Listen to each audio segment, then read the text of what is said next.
Question मैंने board पे लिख दिया है, आईआईटी स्क्रीन 2001 का क्वेश्चन है। एक शानदार क्वेश्चन है, क्वेश्चन पढ़ते हैं। कह रहा है find the maximum value of cos alpha 1 into cos alpha 2 ऐसे dot dot dot dot multiply हो रहा है cos alpha n under the restriction कि ये सारे जो एंगल है उनका multiplication greater than equal to 0 और लेस देन इक्वल टू π/2 है।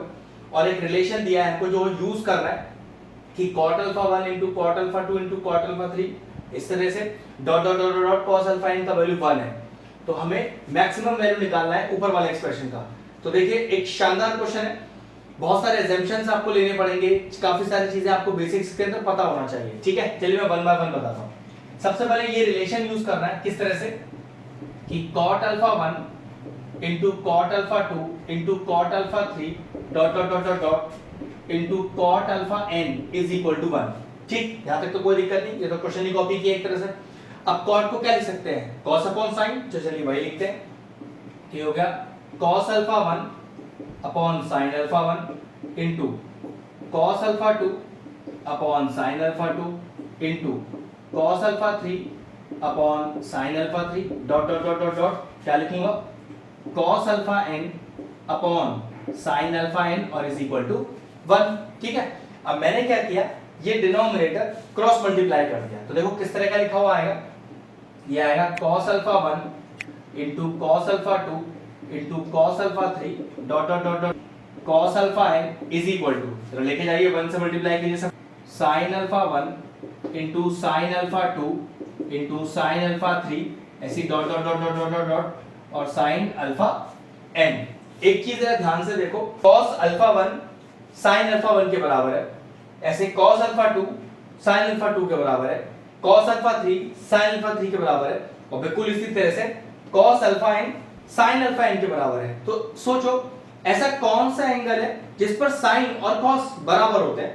तो मेरे ख्याल से sin थीटा और cos थीटा बराबर होते हैं 45 डिग्री पर, जिसको बोलते हैं π/4 रेडियन में। ठीक है, तो ऐसा बोल सकते हैं कि cos अल्फा 1 sin अल्फा 1 के बराबर तभी होगा, भाई बीच में इक्वल टू है ना, तो पहला टर्म पहले से बराबर है, दूसरा दूसरे से बराबर है, तीसरा तीसरे से बराबर है, आखिर वाला आखिर वाले से बराबर है, तो कोई सा भी लिख दो आप। लेकिन cos अल्फा 1 sin अल्फा 1 के बराबर कब होगा, जब when this alpha 1 is equal to what π/4। इतना तो क्लियर है कि ये अल्फा 1 जब तक π/4 नहीं होगा। अल्फा 1 की जगह अगर मैं लिखता कि cos अल्फा 2 बराबर sin अल्फा 2, तो कब बराबर होता cos और sin, जब अल्फा 2 π/4 के बराबर होता। अगर मैं लिखता कि cos alpha n is equal to sin alpha n, तो ऐसा कब पॉसिबल होता, ऑब्वियस सी बात है कि जब अल्फा n बराबर होता π/4 के। तो ये बात तो कंफर्म हो गई कि ये रिलेशन तभी वैलिड हो सकता है, तभी यस हो सकता है जब इस एंगल का वैल्यू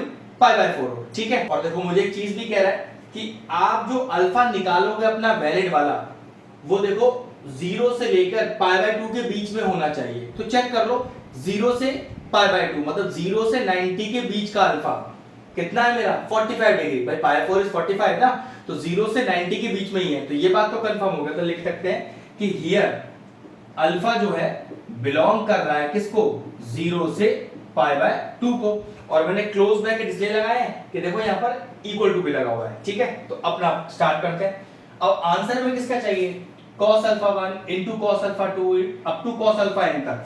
तो ये जो LHS है ये तो मुझे आंसर में चाहिए, तो पक्की बात है मुझे उधर वैल्यू चाहिए होगी। तो देखो मैंने कैसे लिखा, cos alpha 1 cos alpha 2 cos alpha 3 dot dot dot dot dot cos alpha n। भाई ये तो मेरा क्वेश्चन है जो मुझे फाइंड आउट करना है, तो इसको तो हाथ नहीं लगाते।